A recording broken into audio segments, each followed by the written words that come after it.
UP की सियासत में कुछ बड़ा होने वाला है। ये बात हम क्यों कह रहे हैं? और ये बड़ा सियासी घटनाक्रम कहीं और नहीं बल्कि सूबे के सबसे बड़े यादव परिवार में होगा। शिवपाल ने जो ट्वीट किया है वो बहुत कुछ कह रहा है। देखिए पूरी रिपोर्ट।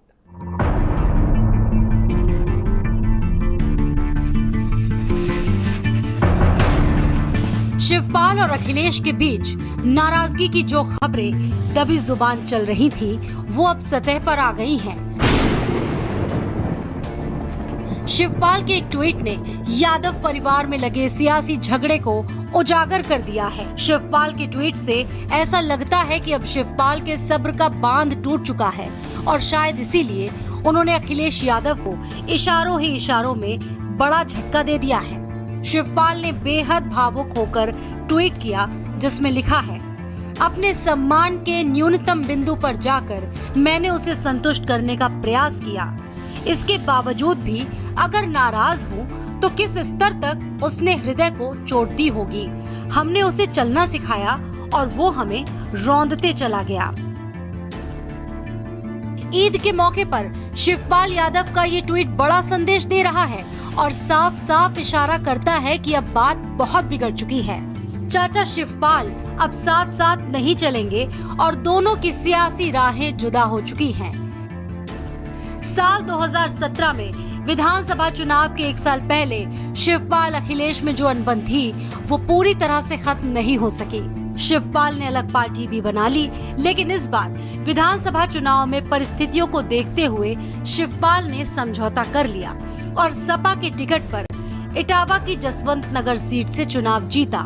लेकिन चुनाव के बाद जो कुछ भी हुआ वो ये बताता है कि शिवपाल और अखिलेश में सब कुछ ठीक नहीं है। और आइए एक नजर डालते हैं चुनाव के बाद से अब तक क्या क्या हुआ है। सपा की बैठक हुई, उस बैठक में शिवपाल को न्योता नहीं मिला। तमाम सहयोगी पहुंचे लेकिन शिवपाल दिल्ली चले गए। अखिलेश यादव ने विधायकों के साथ समीक्षा बैठक की। उस दौरान शिवपाल ने सीएम योगी से मुलाकात की। अखिलेश बोले चाचा से कोई नाराजगी नहीं। फिर सवाल उठे कि शिवपाल को आखिरकार बैठक में क्यों नहीं बुलाया गया। सपा नेता आजम खान से मिलने गए लेकिन आजम ने मुलाकात करने से इनकार कर दिया। लेकिन शिवपाल यादव से आजम की मुलाकात हुई।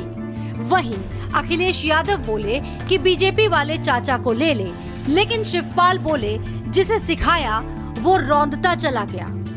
विधानसभा चुनाव के समय चाचा और भतीजे एक मंच पर एक साथ आए थे बीजेपी को रोकने, लेकिन परिणाम बदलने के बाद चाचा ने सुर बदल लिए हैं और आज उन्होंने ईद के मौके पर एक ट्वीट करके सीधा आरोप अखिलेश यादव पर लगाया कि जिसको हमने चलना सिखाया उसने हमें रौंदा है। और इतना ही नहीं, आजम खान के बेटे ने भी एक ट्वीट किया कि कोई मुझे छोड़ के जाना चाहता है तो इसमें मेरी खता क्या है। कुल मिलाकर के कह रहा है ये गलत नहीं होगा कि एक बार फिर से राहें चाचा और भतीजे की जुदा हो गई हैं, जो शायद भविष्य में कभी अब एक साथ न देखने को मिले। कैमरा पर्सन गिरीश कांडपाल के साथ संजय सिंह चौहान, भारत समाचार, लखनऊ।